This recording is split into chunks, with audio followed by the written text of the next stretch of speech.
अस्सलाम वालेकुम व्यूअर्स, मैं हूं समीना पाशा। उम्मीद है आप लोग खैरियत से होंगे। व्यूअर्स, कुछ आम खबरें अपडेट्स लेकर इस व्लॉग में आपके सामने हाजिर है जनाब। इंपॉर्टेंट खबरें हैं जी। इमरान खान साहब की एक मेडिकल रिपोर्ट जो है वो आज सामने आई है और इसके अंदर क्या बातें हैं, कुछ बातों पे तशवीश भी है और इसके ऊपर अब पीटीआई की तरफ से आवाज़ भी उठाई जा रही है। इसके ऊपर तफसीलात आपको फ्राहम करते हैं। आज अलीमा खान साहिबा के साहबजादे की ज़मानत थी, ज़मानत का केस था। इसके ऊपर क्या कार्रवाई हुई ये भी आपको बताते हैं।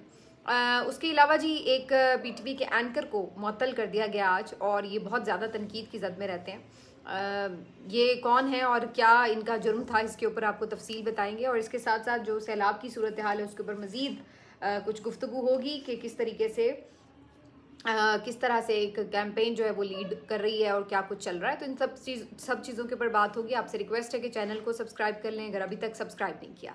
तो सबसे पहले बात का आगाज़ करते हैं इमरान खान साहब की मेडिकल रिपोर्ट से। आज यूं भी मंगल का दिन है और इमरान खान साहब से मुलाकात का भी दिन है। तो आज इमरान खान साहब की बहनें, तीनों बहनें पहुंची हैं अडियाला। इसके साथ साथ इमरान खान साहब की वकला की एक लिस्ट दी गई थी 6 लोगों की। ये वकला भी आज पहुंचे हैं अडियाला के बाहर, इनमें से कुछ तो पहुंच गए।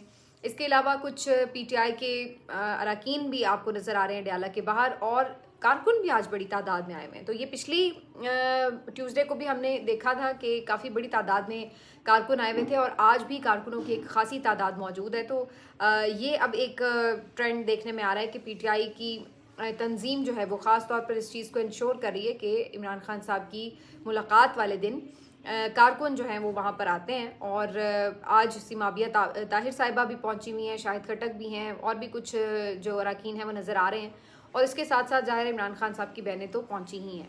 हालांकि आज अलीमा खान साहब के जो साहबजादे हैं शेर शाह, उनकी ज़मानत की दरख्वास्त दायर की गई थी और लाहौर में उसकी भी समाअत थी। लेकिन अडियाला में चूँकि आज मुलाकात का दिन था तो अलीमा खान साहिबा वहाँ पहुँची हैं आज, और उन्होंने इमरान खान साहब से मुलाकात को तरजीह दी है। जबकि दूसरी जानिब सलमान अकरम राजा साहब चूँकि उनके बेटे का केस देख रहे हैं तो वो आज अडियाला के बाहर मौजूद नहीं हैं। आज लेकिन शेरशाह की ज़मानत नहीं हो सकी, कार्रवाई भी नहीं हो सकी, और उसकी वजह ये थी कि जनाब रिकॉर्ड नहीं है। तो हमेशा से ज़मानत ना देने का एक बहाना जो नज़र आता है, जो कि आपको पिछले 2 सालों से यास्मीन राशिद साहिबा के लिए भी यही बहाना नज़र आता है कि जी रिकॉर्ड नहीं है। बाकी भी जो पीटीआई के सीनियर लोग हैं उनको ज़मानत नहीं फ्राहम की जाती, तो यही कहा जाता है कि जी रिकॉर्ड नहीं है तो कार्रवाई आगे ही नहीं बढ़ती। तो आज शेरशाह के लिए भी यही कहा गया कि जी रिकॉर्ड ही नहीं है, लिहाजा कार्रवाई आगे नहीं बढ़ी, तो उनकी ज़मानत ज़ाहिर है आगे नहीं हो सकी। लेकिन दूसरी तरफ अलीमा खान साहिबा आज वहाँ नहीं गई थी, बल्कि वो अडियाला पहुँची हैं और उन्होंने इमरान खान साहब से मुलाकात के लिए यहाँ पर आना ज़्यादा ज़रूरी समझा ताकि उनका पैगाम पहुँचाया जा सके। अब ज़ाहिर तो यही नज़र आ रहा है कि मुलाकात का इम्कान नहीं है, क्योंकि अगर मुलाकातें ही करानी होती तो फिर तो समातें भी बंद ना होती। लेकिन ये भी हो सकता है कि किसी एक आध शख्स की मुलाकात करा दी जाए। तो इसके ऊपर तो अब कहीं शाम में जाकर ही वाज़ेह होती है सूरत हाल। अभी तक की सूरत हाल के मुताबिक तो किसी को अलाउ नहीं किया गया। पुलिस भी वहाँ पर मौजूद थी, पहले की तरह रुकावट भी खड़ी कर दी गई, और फिर अलीमा खान साहिबा, बाकी 2 बहनें, कारकुन पैदल चलते हुए अडियाला की तरफ जो हैं वो मार्च करते हुए चले गए।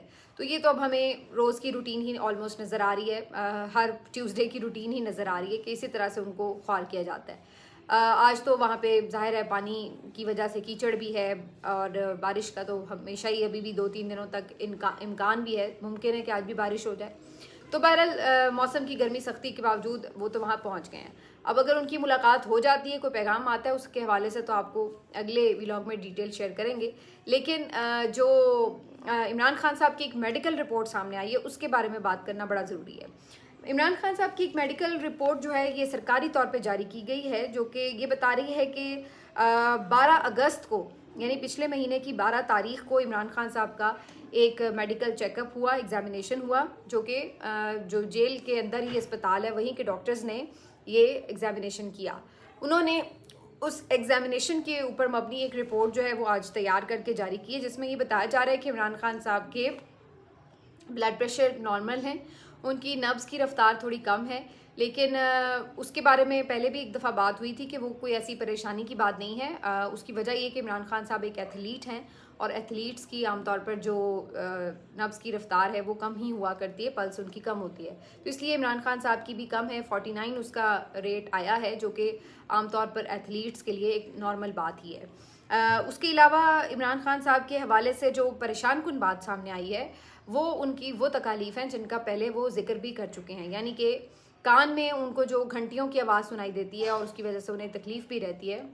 उसके हवाले से भी दोबारा से इस रिपोर्ट में कुछ डिस्कशन है। दांत की जो उन्हें तकलीफ़ हुई थी उसके बारे में भी इसमें जिक्र किया गया है, और उसके अलावा उन्हें आँख का भी थोड़ा सा पिछले दिनों प्रॉब्लम हुआ था जो कि उनकी बहनों ने बताया था। तो इमरान खान साहब के ख़ास तौर पर जो ये दांत और कान का मसला है उसके हवाले से इस रिपोर्ट में इन मेडिकल डॉक्टर्स की सिफारिश ये है कि इमरान खान साहब को एक सपोर्टिव मैनेजमेंट की ज़रूरत है, यानी कि उनका इसके ऊपर इलाज होना चाहिए। अब ये जाहिर है कि बात मालूम नहीं है कि अंदर ख़ास तौर पर ENT स्पेशलिस्ट किस टाइप के मौजूद हैं और किस टाइप की फ़ैसिलिटीज़ जो हैं वो अवेलेबल हैं अडयाला जेल के अंदर, लेकिन इसी बात पे पहले से ही जोर दे रही है PTI कि इमरान खान साहब के जो ज़ाती मुआलिजीन हैं उनको रसाई दी जाए ताकि उनकी तसल्ली के मुताबिक जो है वो उनका इलाज मुआवजा इस पर हो सके। ये भी बहुत से लोग तहफ़्फ़ुज़ात का इजहार कर रहे हैं कि जब किसी को ये प्रॉब्लम होता है कानों में घंटियों का और थोड़ी उनकी समात भी खुदा न खास्ता मुतासर हो सकती है, कम सुनाई दे, ये आमतौर पे वैसे तो नॉर्मल रूटीन की बातें बताई जाती हैं क्योंकि जो भी जिन घरों में बुज़ुर्ग हैं उनको इस बात का आइडिया है कि इस तरह के मसाइल जो होते हैं वो उनको हो जाया करते हैं इस एज में जाके। 70+ लोगों को तो ये कॉमन मसाइल हैं, कोई दांत का हो जाना प्रॉब्लम या कान का प्रॉब्लम हो जाना। लेकिन यहाँ पर सूरत हाल ये है कि ख़ास तौर पर इमरान खान साहब के लिए इसलिए सबको ज़्यादा परेशानी है क्योंकि वो एक आइसोलेशन में हैं। तो ऐसे मरीज़ जिनको कानों में घंटियों की आवाज़ आए और जिनकी समात किसी भी वजह से मुतासर होने का ख़दशा हो, तो उनको मुकम्मल आइसोलेशन में इस तरह से रखना कि उन तक कोई आवाज़ नहीं पहुँच रही, कोई बातें करने के लिए मौजूद नहीं है, वो खुद किसी से बात नहीं कर पा रहे, ये इस प्रॉब्लम को इंटेंसिफाई भी कर सकता है और इसकी वजह से भी ये प्रॉब्लम हो सकती है। तो ये एक तशवीशनाक बात है कि इमरान खान साहब जो कि ऑलरेडी एक कैद तन्हाई में हैं और ज़्यादातर लोग उनके साथ बातचीत नहीं करते, बहुत कम उनके साथ मुलाकात किसी की होती है और बातचीत होती है, और इवन जेल के अंदर भी तमाम जो स्टाफ है उसको भी मना किया जाता है कि वो इमरान खान साहब से कोई कलाम नहीं करेंगे। तो इस वजह से इस पे जो तशवीश है वो PTI की बिल्कुल बजा भी है और हर कोई इसके ऊपर अब बात कर रहा है। इससे पहले मैं आपको ये बता दूं कि इंसदाद दहशतगर्दी अदालत में इमरान खान साहब के कंप्लीट मेडिकल चेकअप के लिए एक दरख्वास्त दायर की गई थी, जो कि कल जज साहब बीमार पड़े हुए थे तो इस वजह से वो दरख्वास्त थी मुलतवी कर दी गई और उसकी भी मेरा ख्याल है कोई शायद 10-12 तारीख की डेट नेक्स्ट दी गई है। तो अब इसके ऊपर मेरा ख्याल है कि PTI शायद हाई कोर्ट्स में रुजू करे या फिर सुप्रीम कोर्ट की तरफ जाए, क्योंकि बज़ाहिर ये नज़र आ रहा है कि जो इंसदाद दहशतगर्दी की छोटी अदालतें हैं वो इस तरह की जो पिटिशंस हैं उनको बिल्कुल भी एंटरटेन नहीं कर रही हैं। तो देखते हैं कि इसके ऊपर PTI का मौक़िफ़ क्या होता है। लेकिन दूसरी तरफ हाई कोर्ट से वैसे ये खबर है, आज इस्लामाबाद हाई कोर्ट से कल एक इम्पॉर्टेंट दिन हो सकता है क्योंकि यहाँ पर एक फुल कोर्ट मीटिंग बुलाई गई है चीफ जस्टिस सरफराज डोगर की तरफ से, और 2 बजे उन्होंने मीटिंग का टाइम रखा जिसमें चीफ जस्टिस सरफराज डोगर के साथ साथ बाकी जितने भी ये आपके हैं जजेस हैं उनको भी शिरकत करना होगी। लेकिन मुझे ये महसूस हो रहा है कि जो इस वक्त हाई कोर्ट का माहौल है और जो बाकी जजेस हैं वो बिल्कुल चीफ जस्टिस साहब को एक्सेप्ट करने के लिए तैयार नज़र नहीं आते।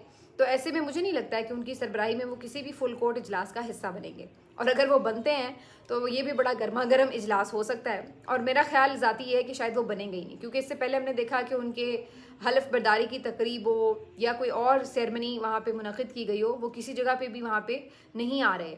तो चीफ जस्टिस साहब के साथ आमतौर पे वही 2 जजेस होते हैं, 2 या 3 जजेस होते हैं जो कि ऑलरेडी उनके साथ ही 26वीं तरमीम के बाद लाए गए, या फिर एडिशनल जजेस हैं या इस तरह से, यानी वो पहले वाले 5-6 जजेस नहीं हैं जो उनके साथ खड़े हों। तो बज़ाहिर ये लग रहा है कि कल भी इस फुल कोर्ट में फुल कोर्ट नहीं होगी और जजेस शायद मौजूद नहीं होंगे, जो कि इन चीफ जस्टिस के ऊपर एक अदम एतमाद का इजहार भी है अगर कोई समझे तो। लेकिन इस वक्त आपको पता है इन चीज़ों के ऊपर जो है वो निज़ाम को मसला नहीं है, बल्कि वो तो कह रहे हैं कि जी ये जजेस में मसला है कि जो इस निज़ाम के साथ चलने से इनकारी हैं। तो ये जी इस तरह की बात है। बहरहाल कल की देखते हैं कि क्या सूरत हाल बनती है। बाकी अब आ जाते हैं कि जी आज PTI की तरफ से इम्पॉर्टेंट एक चीज़ की गई है कि उन्होंने कौमी असम्बली इजलास का बॉयकॉट किया, अपनी एक असम्बली के बाहर, पार्लियामेंट हाउस के बाहर अपनी खुली असम्बली लगाई। वहाँ पे उन्होंने कहा कि जी हमारी फॉर्म 45 की असम्बली है। मतलब क्या था, असम्बली के वो बाहर खड़े थे और सब वहीं पे बातचीत कर रहे थे, नारेबाजी भी की, और उन्होंने करारदाद भी मंजूर की जिसमें जो उनके अरकान हैं उनकी नाअहली को मुस्तरद किया गया और कहा कि उनकी जो नाअहलियाँ हैं, उनकी जो सज़ाएँ हैं वो गैर कानूनी हैं। और इस करारदाद के बाद जो गुफ्तगू भी की वहाँ पे मुख्तलिफ PTI के रहनुमाओं ने, तो उन्होंने ये कहा कि जनाब ये जो सूरत हाल बनी है, हमने तो कोशिश की थी कि पार्लियामेंट के अंदर रह के पार्लिमानी निज़ाम का हिस्सा बन के अपनी जद्दोजहद जो है वो जारी रखी जाए, लेकिन हमें मजबूर कर दिया गया, हमें सियासी तौर पे स्पेस नहीं दी गई, जिसके बाद अब सूरत हाल ये कि पहले तमाम ये लोग कौमी असम्बलीज़ की कमेटी से मुस्ताफ़ी हो गए। तकरीबन 46 के करीब इस्तीफ़े हैं जो PTI के लोगों ने दिए हैं, और उसके अलावा अब ये बॉयकॉट भी कर रहे हैं कौमी असम्बली का। और उम्मीद यही है कि आने वाले चंद दिनों में, चंद हफ्तों में ही इमरान खान साहब बड़े फैसले ले सकते हैं मज़ीद असम्बलियों से, ना सिर्फ ये कि वो कायमा कमेटियों से बाहर आने के हवाले से, बल्कि बात जो है वो असम्बलियों के इस्तीफ़े तक भी जा सकती है। तो अब ये बहुत क्लियर है और PTI को भी समझ आ गई है कि इमरान खान साहब इस निज़ाम के साथ ज़्यादा देर नहीं चलना चाहते, ना उसको सपोर्ट कोई फ्राहम करना चाहते हैं। तो आज इसी सिलसिले में वो तमाम PTI के अरकान जो कि इससे पहले मुफाहमत की बात करते नज़र आते थे, इवन उन्होंने भी आज ये बात की कि जी हमें स्पेस नहीं दी गई।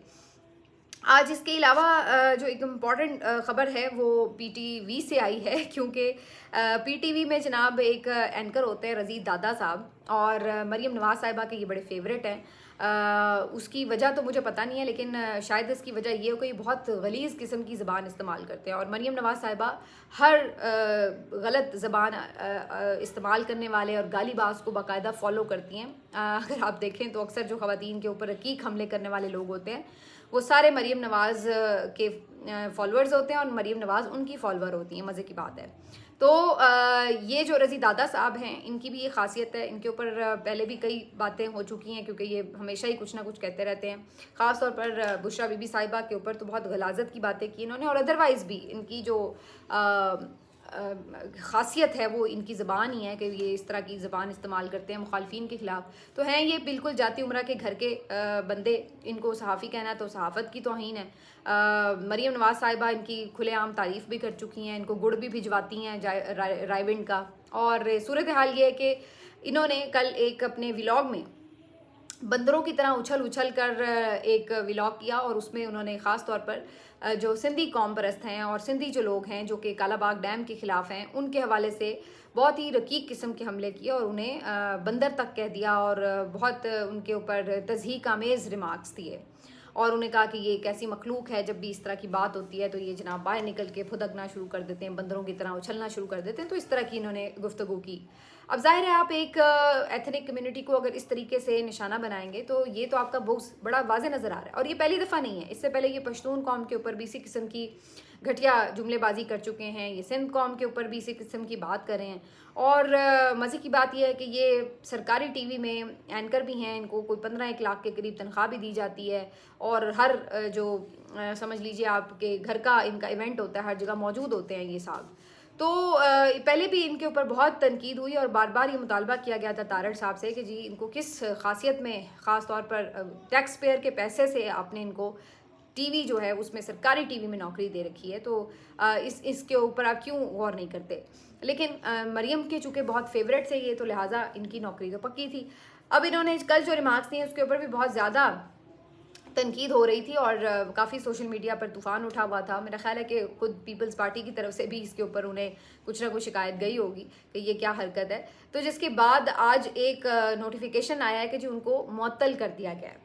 अब मुझे तो बस बज़ाहिर ये लग रहा है कि ये बस सिर्फ नाकदीन के मुंह बंद कराने के लिए एक छोटी मोटी सी कार्रवाई की गई है कि जी चलो जी कुछ दिनों के लिए मुअत्तल कर दो, और उसके बाद सुलह सफाई कर लेंगे, या एक छोटी मोटी सी कोई माजरत कर लेंगे, मेरा मतलब ये नहीं था, मेरा मतलब वो था, कोई वज़ाहत जारी कर देंगे, जिसके बाद बहाल कर दिया जाएगा। क्योंकि इस रजीम में कम अज़ कम जो मरीम नवाज़ के फेवरेट लोग हैं उनको तो कोई हाथ लगा नहीं सकता। तो अगर कोई ये सोचे कि चाहे वो कितनी गंदी गुफ्तगू क्यों ना करें, लेकिन चूँकि वो मरीम के फेवरेट हैं, उनको पसंद है उनकी गुफ्तगू, तो इस वजह से उनको नौकरी से तो निकाला नहीं जाएगा। बज़ाहिर यही नज़र आ रहा है कि कुछ देर के लिए मुअत्तल कर दिया गया है, बाद में बहाल कर दिया जाएगा। तो ये हमारा सिर्फ एक मसला नहीं है हमारे मुख्तलिफ इदारों को इस तरह से बर्बाद किया गया है कि जो यहाँ पे फेवरेटिज़म हुआ है, जो लोगों ने इस रजीम के हक़ में काम किया है, उनकी खिदमत की है, उनको नवाजा गया है, और जिन लोगों ने इस निज़ाम के ख़िलाफ़ बात की है, अवाम के हक़ में बात की है, आइन और क़ानून की बात की है, उनके ऊपर इन्होंने ना सिर्फ ये कि सख्तियाँ की हैं, उनके ऊपर मुकदमात बनाए हैं, उन्हें नौकरियों से निकाला है, तो उनको ज़ाहिर है कि भुगतना पड़ा है। और जिन्होंने इस रजीम के, इस ताकतवर रजीम के और जालिम रजीम के हक़ में लिखा, कहा, बोला, उनको इन्होंने नवाजा है। तो इसलिए ये कोई एक मिसाल नहीं है, इसमें हमारे पास बहुत सारी मिसालें हैं कि जिसमें हम ये देख सकते हैं कि किस तरीके से लोगों को नवाजा गया है। सूरत हाल ये है कि हर कोई मरीम नवाज़ को खुश करने के लिए किसी भी हद तक जाने के लिए तैयार रहता है। जैसे कि अब ये सैलाबज़दगान की इमदाद के ऊपर बहुत बात हो रही है। अब मैं आज बहुत ज़्यादा बात रिपीट नहीं करूँगी क्योंकि अब हमें शर्म आ गई रिपीट कर करके, उन्हें शर्म नहीं आती।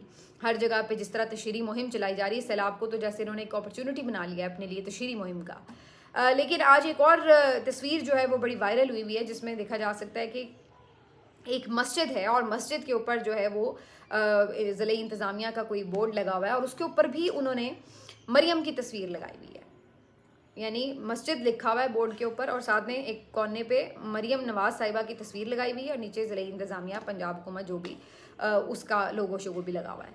तो कहने का मतलब क्या है कि अब ये इस मेंटल स्टेट में चले गए हैं कि ये कब्रिस्तानों में क्या, ये जानवरों के चारे के ऊपर क्या, ये खाने के डब्बों के ऊपर से होता होता मामला अब यहाँ तक पहुँच गया है कि ये मस्जिद के ऊपर भी अपने नाम की लेबल और अपने नाम की तस्वीर जो है वो लगा रहे हैं। अब मैं इस पे हैरान हूँ कि वैसे इस कदर कि कहाँ जाके यानी इस बात को रोका जाएगा या कहाँ जाके किसी को इससे प्रॉब्लम शुरू होगी कि यार अब ये बहुत हो गया। लेकिन मेरा ख्याल है कि यहाँ पे दुनिया में रहते हुए तो शायद पाकिस्तान में रहने वालों को तो प्रॉब्लम नहीं होगी, क्योंकि ये लोग तो सारे इसी तरह के लोग हैं जो कि ताकत के साथ बहने की रविश रखते हैं। तो ये ना यहाँ पे किसी को प्रॉब्लम होती है इस तरह की चीज़ों से। लेकिन मेरा ये ख्याल है कि अब जो मरियम ने लिमिट क्रॉस की है कि मस्जिद के ऊपर ही अपनी तस्वीर लगवा ली है, तो ये फिर मेरा ख्याल है जिसके घर के ऊपर तस्वीर लगवाई है, क्योंकि मस्जिद तो अल्लाह का घर है, तो फिर वही इनको रोक सकता है और कोई यानी आम आदमी तो उठ के कोई इस पर बात करने से रहा। तो मेरा ख्याल है कि अब ये मामला जो है वो अल्लाह ताला और उसकी कुदरत जाने कि उन्होंने कैसे ये खुदाई के दावे करने वालों को, जो ये जालिम जुल्म करने वाले हैं और जो ये कौम के पैसे पर अपनी तशहीर करने वाले लोग हैं, कौम के पैसे को ज़ाया करने वाले लोग हैं, उनको किस तरीके से अल्लाह ने नुकेल डालनी है या उसने इनका तख्ता करना है, ये उसको पता है। तो ये अल्लाह ताला की ज़ात अब खुद देखेगी कि उसने कैसे इनके लिए जो भी इन्होंने एक अपनी सल्तनत कायम की है उसके ख़ात्मे का वक्त कैसे और कब आना है ये अल्लाह ताला की तरफ से जब आना है तो इनको पता भी नहीं लगना। फिर ये लोग जूते छोड़ के भागेंगे और हम देखेंगे, और फिर आप भी देखिएगा कि ये किस तरह से इनका वाइंड अप होता है। लेकिन ये अफसोसनाक बात है और इस तरह की जो एक मेंटल आपकी प्रॉब्लम है उसको मेरा ख्याल है कि किसी डॉक्टर को चेक कराना चाहिए।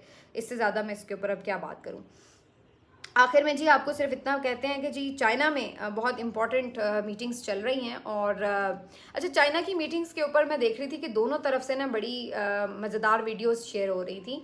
एक तरफ पीटीआई वाले ये दिखाने की कोशिश कर रहे थे कि जी दौरा बिल्कुल नाकाम है, शहबाज शरीफ को कोई मुंह नहीं लगा रहा और मोदी, पुतिन और जो चाइनीज़ सदर हैं वो सारे मिल के हाथों में हाथ लिए उनके सामने से गुजर रहे हैं। उनको कोई उनकी कोई हैसियत नहीं है शहबाज शरीफ की और वो ऐसे हाथ बांध के एक साइड पे बड़े खड़े हुए हैं इग्नोर्ड की तरह। लेकिन दूसरी तरफ वो इस तरह से कुछ पिक्चर्स और वीडियोस पोस्ट कर रहे हैं पीएमएलएन वाले हुकूमत के लोग कि जिसमें ये देखा जा सकता है कि उन्हें बड़ी इंपॉर्टेंस मिल रही है। और अब तो फील्ड मार्शल साहब भी वहाँ पहुँच गए हैं, आसिम मुनीर साहब, तो उनके साथ भी तस्वीर है सदर की, इसहाक डार साहब भी हैं, तो इन तीनों के साथ तस्वीर है। वो ये साबित करने की कोशिश में है कि दौरा बड़ा कामयाब है और पीटीआई वाले ये साबित कर रहे हैं कि जी दौरा बड़ा नाकाम है। हालांकि मेरा ख्याल है कि एक तस्वीर या वीडियो के ऊपर अब क्या हम कह सकते हैं। जब एक इवेंट पे सब लोग इकट्ठे हुए हैं तो किसी मौके पे ऐसा भी होता है कि आप किसी के साथ बात नहीं कर रहे होते और किसी मौके पे ऐसा भी होता है कि सब आपसे बात कर रहे होते हैं। तो ये कोई दोनों तरफ की वीडियोस मिल जाती हैं आपको किसी भी इवेंट में अपने हक में बयानियाँ बनाने के लिए, और इस वक्त यही होता हुआ नज़र आ रहा है। लेकिन जो ग्राउंड रियलिटी है वो यही है कि बहरहाल चाइना के साथ पाकिस्तान के जो देरीना ताल्लुकात हैं, चाइना उसको इम्पोर्टेंस भी देता है और ऐसा भी नहीं है कि चाइना पाकिस्तान की मोहब्बत में इतना कोई अंधा हुआ है कि वो बिल्कुल इंडिया को इग्नोर कर दे। तो नरेंद्र मोदी का जो दौरा है उन्हें इंडिया की भी इम्पोर्टेंस का पता है चाइना को, तो वो उनके साथ भी अच्छे अपने जो ताल्लुकात हैं वो बना के रख रहे हैं। और साथ में पुतिन साहब जो हैं वो भी वहाँ पे मौजूद हैं, तो उनको भी पता है कि अमेरिका के ख़िलाफ़ अगर एक हमें स्ट्रेंथ दिखानी है तो फिर चाइना, रशिया, इंडिया अगर अमेरिका के ख़िलाफ़ एक स्ट्रेंथ दिखा रहे हैं तो चाइना को भी पता है कि उसमें इंडिया की भी उन्हें ज़रूरत होगी। तो इस लिहाज से इंडिया को भी पता है कि अगर अमेरिका उनको जो है वो सर्द तरीके से कोल्ड शोल्डर दिखा रहा है, एक सर्द जंग चल रही है अमेरिका के साथ, तो ऐसे में ये उनके लिए, उनको ये लगता है कि वो अगर चाइना और रशिया के साथ अपने ताल्लुकात बढ़ाएंगे तो उसमें अमेरिका उनके दबाव में आएगा कि जी अमेरिका ने इतना टैरिफ लगा दिया, ये कर दिया, वो कर दिया, हम तो दबाव में नहीं आए। तो वो उल्टा उनको दबाव में लाने के लिए जो अमेरिका के मुखालिफिन हैं उनके साथ अपने टाइज जो है वो बढ़ा रहा है।